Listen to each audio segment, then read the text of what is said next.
di LMS. Baik, sudah hadir 15 orang. Kita akan lanjutkan terlebih dahulu dengan keanekaragaman hayati ya. Nah, ini keanekaragaman hayati. Keanekaragaman hayati ini merupakan bahasan yang masih nyambung dengan metode ilmiah ya. Karena nanti di metode ilmiah itu kemarin kan kita belajar tentang sel, kemudian jadi molekul ya, sel-sel berkumpul, maaf bukan sel, atom berubah bergabung menjadi molekul bergabung menjadi apa? Tolong jawab. Halo? Masih ingat nggak? Jadi molekul bergabung menjadi unsur. Unsur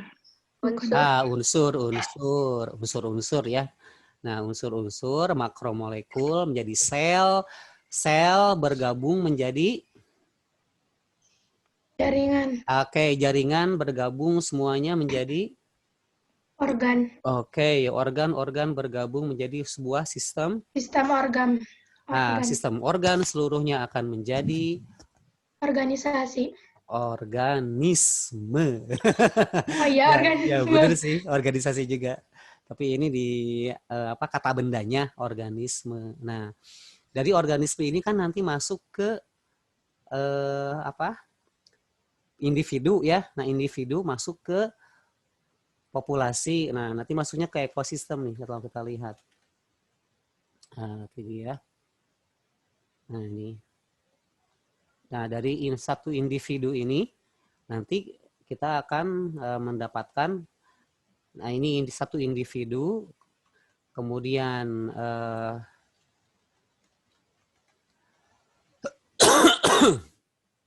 nah ini aja deh, tingkatan ekosistem ya, supaya nyambung dulu dengan yang kemarin. Nah, tingkatan ekosistem, nah ini supaya mudah lah dipelajari.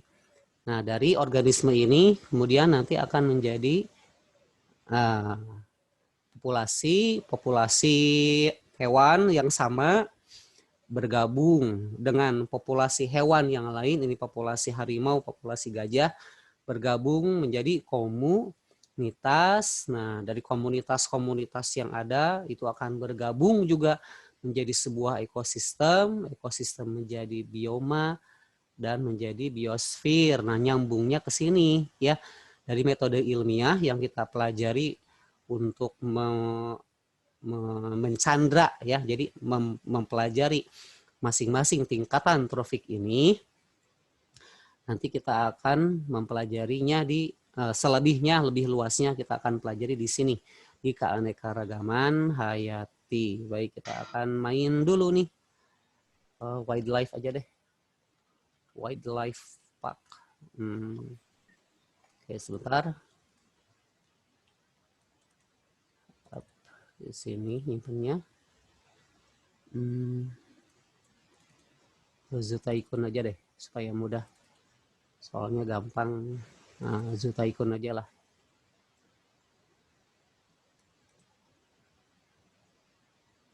Nah, kita kesini dulu ya.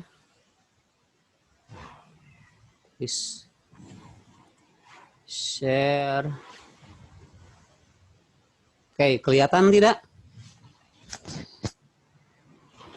Kelihatan, Pak.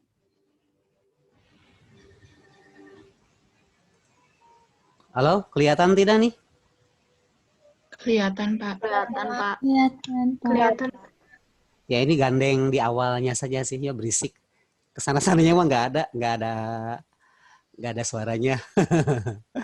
Baik, ini kelihatan apa bacaannya? Ultimate Collection Zooticon. Oke, Zootycoon. Nah, keanekaragaman hayati kita akan mempelajari bioma ya, sebetulnya sudah sangat luas ini. Semua hewan dan tumbuhan, flora dan fauna bisa kita pelajari di sini. Nah, oke. Nah, ini bioma ya. Jadi sudah tadi masuk ke populasi, komunitas, ekosistem. Nah, ekosistem masuknya ke bioma. Ekosistem saling bersatu, nah membentuk bioma. Apa saja bioma yang ada di dunia ini? Nah, ini nih. Ada alpin, ada boreal forest, ada desert, ini ya, padang pasir, grassland, tanah berumput, savana. Nah, ini di Afrika ya, padang pasir juga, tapi masih ada tumbuh-tumbuhan yang kuning, scrub. Ini dataran rendah berlumut, temperate forest, ini hutan basah ya, tropical rainforest, hutan hujan tropis, yang suka ada di ya daerah Khatulistiwa aja nih. Ini Amerika Selatan bagian atas, Afrika, dan salah satunya di Indonesia, Kalimantan. Nah ya ini masuknya Kalimantan tuh. Tundra, nah ini sudah iklim beku ya, wetlands. Nah ini di bagian Afrika selatan ya, bagian bawah tuh dekat dengan tundra. Oke, ini berarti biomanya. Nah, ya kita akan mempelajari keanekaragaman hayati sebetulnya di seluruh dunia ya, tapi karena terlalu luas ya kita pilih aja salah satu ya yang ada di Indonesia misalnya. Tropical rainforest. Coba yang Indonesia, nah di tropical ruins ya.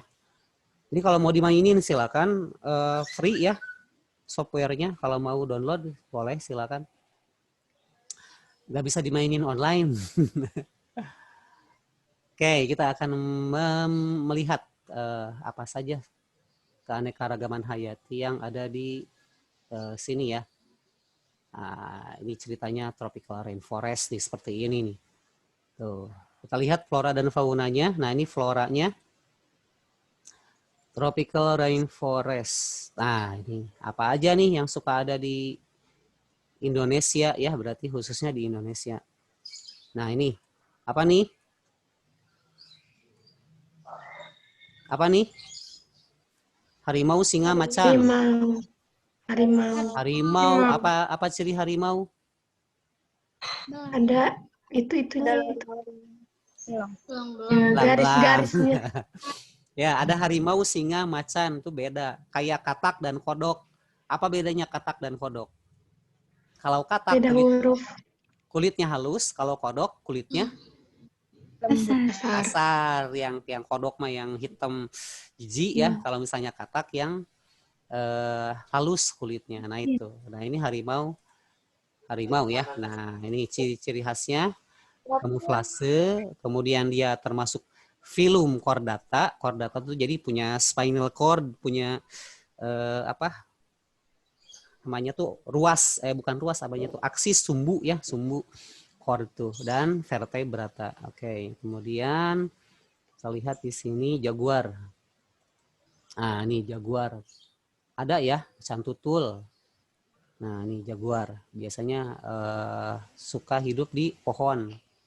Jadi kalau misalnya berburu, pasti dia di darat, dimakannya di pohon. Nah, kalau ini apa nih?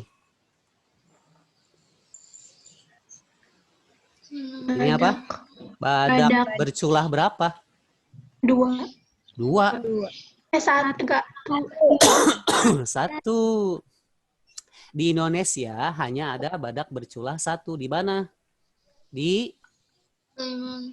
ujung Karawang. Kulon. Ayo SD kelas 6 nih. Di ujung Kulon tuh ya, SD kelas 6 nih. Tuh. Ini badak berculah 1. Gak apa-apa ya, kita nggak bisa ke kebun binatang, kita nikmati saja ini simulatornya. Nah, ini. Jadi kalau berculah 1 itu hanya ada di Indonesia dan mau punah ya. Kalau yang 2 di Afrika. Oke, kemudian apalagi yang sering ada? Nah, ini ada di kebun binatang nih. Apa nih? Babi. Apa? Apa? Kuda nil ya. Hipotamus. Nah, ini hipotamus. Nah, kuda nil. Ini ciri khasnya apa nih? Apa coba ciri khasnya? Mulutnya kalau ngebuka lebar banget. Ya, itu sampai 125 derajat. Wow, untuk apa?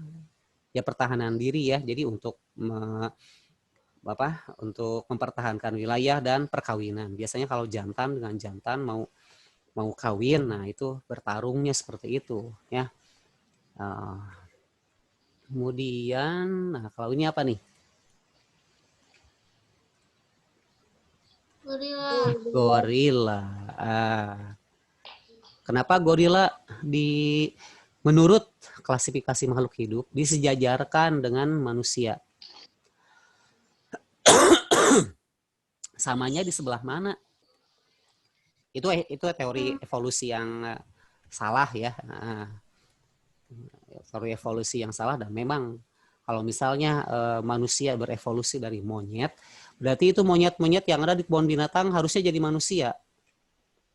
Tapi kan tetap aja si amang, gorila beratus jutaan tahun juga sama aja tuh ya, nggak ada perubahan. Nah, jadi persamaannya kita tuh di primata sebetulnya. Nah, karena secara tidak langsung, mana gorilanya hilang? Oh itu. Nah, secara tidak langsung struktur tubuh kan kalau misalnya kita mengklasifikasikan makhluk hidup, ciri-ciri yang amatinya yaitu persamaan dan perbedaannya saja sebetulnya. Sangat mudah mempelajari ini. Persamaannya apa, perbedaannya apa, udah selesai. Nah, tapi sekali lagi tidak harus manusia tuh disejajarkan dengan ini tuh ya. Karena kita berbeda sekali secara fisiologi ya. Nah, fisiologi itu sangat berbeda. Kalau morfologi ya tungkai, atas, bawah, tangan, kaki ya sama aja itu. Tapi kadang-kadang manusia juga bahkan ada yang lebih kejam daripada binatang ya. Ya sekejam-kejamnya singa tidak akan membunuh anaknya sendiri. Manusia, banyak banget. Nah, ini coba siapa nih? Apa nih namanya? Apa namanya ini? Tapir biasanya kalau sudah dewasa kan hitam putih ya. Nah, ini tapirnya masih kecil. Kalau masih kecil dia tidak kelihatan mana hitam mana putihnya tuh. Nah, ini tapir ciri khasnya proboscis, hidung seperti gajah dan badan seperti seperti kuda nil ya, tapi tidak terlalu besar lah kalau tapir tuh. Lagi marah moodnya, nggak ada tempat main. Jadi kalau misalnya bikin, ini kan zoo taken ya, jadi zoo tuh kebun binatang harus ada mainan, kandang, nah baru dia bahagia. Nah, tapi ini hanya simulasi saja. Kemudian, ini nih, apa nih? Buaya. Wah, buayanya ini buaya purba ya, aduh maaf nih. Waduh langsung dimakan. Salah. Ini buaya purba, salah. Coba ada buaya biasa nggak nih? Nggak ada ya, ini langsung buayanya buaya purba ini. Oke, kasih 2 dulu coba. Ini asik banget. Nah ini buaya ini ciri khasnya? Boncongnya yang panjang, kemudian sisiknya yang sangat tebal, dan cara berburunya ini yang tidak bisa ditiru oleh hewan lain ya. Jadi kalau misalnya memakan hewan buruannya tuh diputer, gigit kemudian diputer, itu sampai dagingnya, tulangnya semuanya terbawa. Ini ya buaya. Di Indonesia banyak ya. Bahkan di Kalimantan, di Sumatera itu ada buaya yang ada di sungai kemudian memangsa orang yang lagi mancing, kasihan.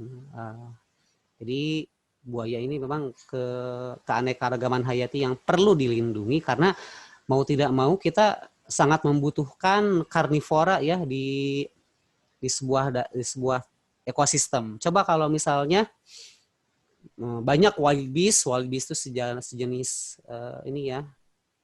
sejenis sapi lagi, wild beast mungkin ada yang tahu. Lalu dimangsa oleh buaya. Nah buayanya tuh hanya 1, 2, 3 lah ya di sebuah sungai itu. Nah kalau tidak ada buaya, si wild beast-nya justru akan populasinya sangat banyak, menghabiskan sumber makanan tentunya. Nah, kalau buayanya hilang, jadi ekosistem itu tidak akan stabil ya kalau tidak ada karnivora satu atau dua lah. Nah, ini salah satunya ya. Oke, udahan ya? Mau lagi? Lagi Pak rame. Ya kalau main game mah rame ya, kalau belajar mah nggak rame, suntuk. Oke, coba kita beralih ke bioma lain ya. Ke bioma lain nih. Kita ke savana. Nah, ini nih yang suka ada di National Geographic. Mereka pasti mintanya memvideokannya pasti di savana, savana, savana. Supaya lebih interaktif, tolong dong yang pakai mouse nih. Siapa nih? Anandia, Septiana, 19 orang ya. Oke. Coba Zahra, halo Zahra. Iya, Pak. Pakai mouse nggak Zahra? Enggak, Pak. Pakai ya? Daerah mana, Pak? Oke, coba kendalikan nih komputer Bapak nih. Coba kendaliin mouse-nya, Zahra. Ya, Zahra Bapak nggak yang mana pegang. ya, Pak? Zahra Nur Aziza. Oh iya, ada 2 ya, maaf. Coba kendaliin mouse Bapak nih. Zahra Nur Aziza. Gimana Pak? Sok mainin tuh. Ke panda tuh, ke panda. Panda. Klik panda. Nah, itu. Nah, kemudian all. Klik dulu. Klik. Belum ke klik. Klik. Nah, belum ke klik. Nah, terus cari hewannya coba. Cari hewannya coba. Di sini klik dulu. Kemudian cari hewannya di sini nih. Nah, klik hewannya apa aja lah. Nah, tuh klik coba. Gak masalah apa aja dulu lah. Klik, bawa ke sana. Nah, di sana boleh lah. Wah, di luar kebun binatang. So, klik coba. Klik, nggak kena itu. Klik di sana. Oh, di dalam kebun binatang. Kalau di luar nanti keliaran. Itu, ya, klik. Oke, harganya $15.000 katanya. Ada ikon kamera nih di bawah sini. Klik kanan dulu untuk melepaskan Nur. Zahra, klik kanan dulu. Nah, kemudian cari kamera tuh yang di bawah tuh. Kamera, klik truk. Oke, jalan-jalan sana. Jalan-jalan. Pakai keyboard. Oh ini. Ya, keyboard, maju mundur. Maju. WASD atau up down left right. Itu cari coba. Hewan apa tadi yang dibeli? Enggak tahu. Apa ini hewan apa? Beruang. Beruang. Ada nggak di savana nih? Beruang? Nggak ada ya. Hanya ada di hutan hujan ya. Oke, beruang tuh. Oke, coba Zahra klik lagi yang hewannya tuh, hewan yang panda. Klik. Animal. Kemudian di sini kita cari savana. Nah, ini savana. Coba klik savana. Klik. Yaitu savana. Ini kan biomanya savana. Klik. Oke, coba ambil tuh hewannya. Ambil hewannya yang mana nih? Nah, ini adalah hewan-hewan yang ada di savana. Klik. Mana aja bebas.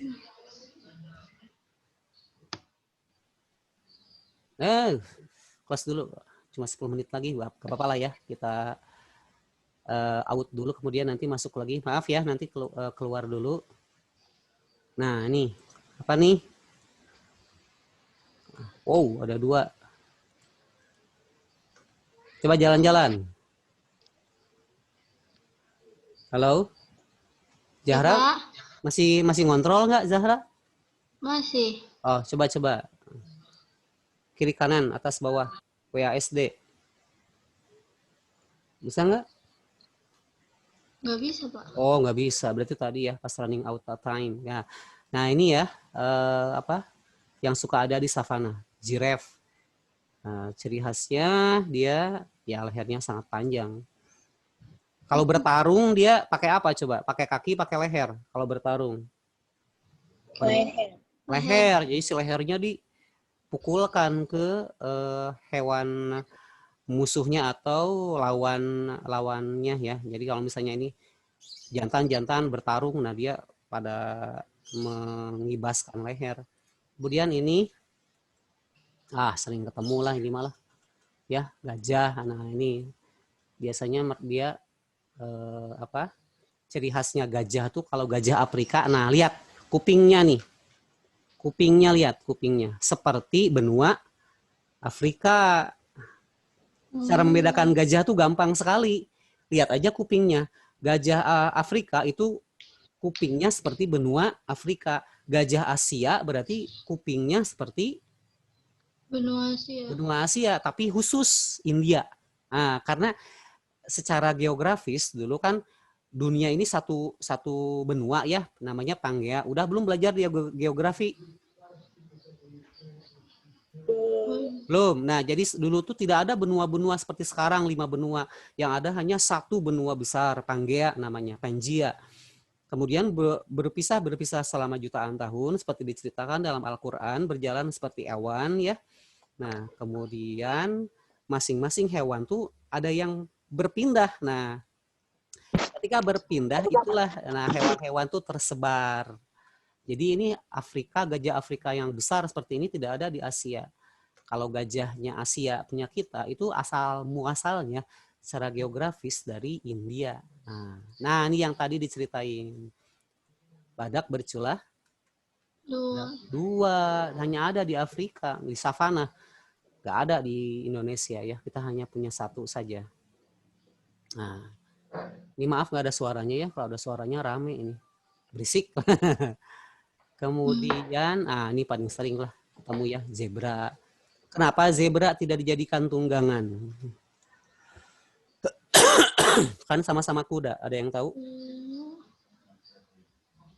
Halo? Pendek? Tidak juga. Tidak juga. Ini ya kebetulan aja pendek. Kebetulan pendek ya. Ada yang tinggi-tinggi banget itu. Zebra juga kayak kuda. Kan gak banyak dijadikan tunggangan kan zebra tuh ya. Kenapa coba? Karena kalau didomestikan ya, di domestik tuh dipelihara, kemudian dijadikan tunggangan, umurnya nggak lama. Nah, jadi umurnya nggak lama, stresnya tinggi lah kalau zebra tuh. Jadi dia harus memang hidup di alam liar. Bisa-bisa aja kan zaman koboi dulu tuh kuda-kuda ya seperti zebra ini dijadikan tunggangan, tapi nggak bisa. Nah, jadi kuda biasa saja yang dijadikan tunggangan. Oke, predatornya nih. Ada yang tahu ini apa? Oh, tercantik ya ini. Di kalangan kucing tuh ini yang paling cantik. Bukan singa. Apa coba? Citah, bagus. Jadi larinya yang sangat kencang. Sampai berapa tuh? 60 km per jam ya. Setara dengan mobil SUV lah. Itu 60 km per jam. Wah, lumayan kalau lari. Nggak mungkin manusia kalau bisa jadi kejar citah, nggak mungkin kabur ini manusia tuh.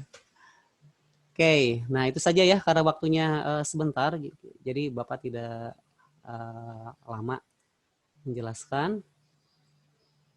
Jadi kita masuk ke materi sekarang. Nah materinya ini kelihatan? Kelihatan Pak. Klasifikasi makhluk hidup ya? Iya Pak. Nah, ini klasifikasi makhluk hidup tuh ini penemunya Carolus Linnaeus. Ini sebetulnya bisa dibaca sendiri ya untuk pemahaman kita. Jadi beliaulah yang paling berjasa dalam mengklasifikasikan makhluk hidup. Ya, apa tujuannya? Ya menyederhanakan objek studi, membantu mengenali dan mempelajari. Nah, ini ada kingdom, class, order, ordo, family. Di SMP dulu pernah ada kan ya? Nah, ini kita pelajari lagi di sini, tapi sekarang kita buat sendiri ya. Jadi kalau di SMA kita buat sendiri kingdomnya apa, kelasnya apa, ordonya apa. Nah, manfaatnya, nah untuk mengetahui jenis-jenis makhluk hidup dan hubungannya. Jadi mana yang dekat, mana yang jauh, nah nanti ketahuan. Oke, kemudian klasifikasi makhluk hidup. Nah ini ada pengelompokan aneka jenis hewan atau tumbuhan ke dalam golongan tertentu ya. Jadi digolong-golongkan tumbuhan dan hewan itu berdasarkan beberapa kategori. Nah, ini nama ilmunya namanya taksonomi. Sudah ada dari dulu. Sudah pernah dengar mungkin taksonomi ya. Nah, ilmu yang mempelajari prinsip dan cara mengelompokkan makhluk hidup. Caranya gimana? Nah, dibentuk dengan tadi kita sudah lakukan ya. Mengidentifikasi ciri khasnya apa? Udah tadi kan ya di simulasi. Di tadi Zutaiken, kemudian deskripsi, oh ceritain ini gimana struktur anatominya, morfologinya, bentuk luarnya. Memberi nama, udah pada tahu lah ini hewannya apa. Kecuali spesies baru yang ditemukan ya. Nah, ada beberapa metode. Nah, pertama metodenya berdasarkan alfabet. Misalnya singa berarti ada di alfabet apa? Singa. S. Nah, kalau misalnya gajah berarti di alfabet G. Nah, kayak gitu dulu metodenya. Jadi nggak rumit-rumit. Pokoknya hewan-hewan yang dimulai dari huruf C. Apa aja? Cicak. Terus? Cicak. Terus? Cita. Capung. Jadi kayak tebak-tebakan kan ya. Ini kalau metode empiris. Nah, nggak ada ilmiahnya. Nah, kemudian maju. Nah, menjadi beberapa metode. Nah, kita lihat. Ini ada di buku yang Bapak share di LMS. Silakan dibaca ya. Ini Bapak ringkas saja supaya tidak menghabiskan waktu. Nah, ini pertama dilihat dari persamaan ciri dapat dimakan atau tidak, digunakan menghasilkan buah atau tidak, dipakai untuk obat. Nah, ini pertama itu namanya sistem praktis. Nah, jadi ada beberapa sistem, ada 4 nih, sistem praktis, kemudian sistem artifisial. Nah, ini dilihat dari bentuk tubuhnya. Kalau bentuk ini satu aja dari paruh ya, ada runcing, elang, panjang, ini kolibri ya, kemudian ini tipis, bebek, maaf nggak kelihatan, tebal dan lebar itu pipit. Nah, dilihat dari ininya ya, dilihat dari paruhnya, morfologinya. Nah, maju lagi dengan sistem natural. Nah, kalau natural dia lebih menitik beratkan pada morfologi dan anatomi. Jadi untuk mengetahui hewan ini masuk ke golongan mana, dilihat ciri-ciri tubuh luarnya. Nah, seperti ini nih. Iguana 4, fisik berarti reptil. Sama anatomi, jadi dibedah juga, dibedah. Kemudian dilihat, oh paru-paru. Oh punya ovarium, punya apa lagi. Nah, jadi dilihat dalamnya. Itu sistem natural. Nah, kemudian 1 menit lagi. oh ya, habis ya, 1 minute. Oke, kita out dulu ya, kemudian nanti langsung masuk lagi. Ya, mohon maaf kalau di Zoom nggak ada yang langsung ya. Mohon maaf, nanti di-share aja ke Bilkis ya, tolong nanti Bilkis di-share balik ke teman-temannya. Terima kasih. Kayak kita jumpa lagi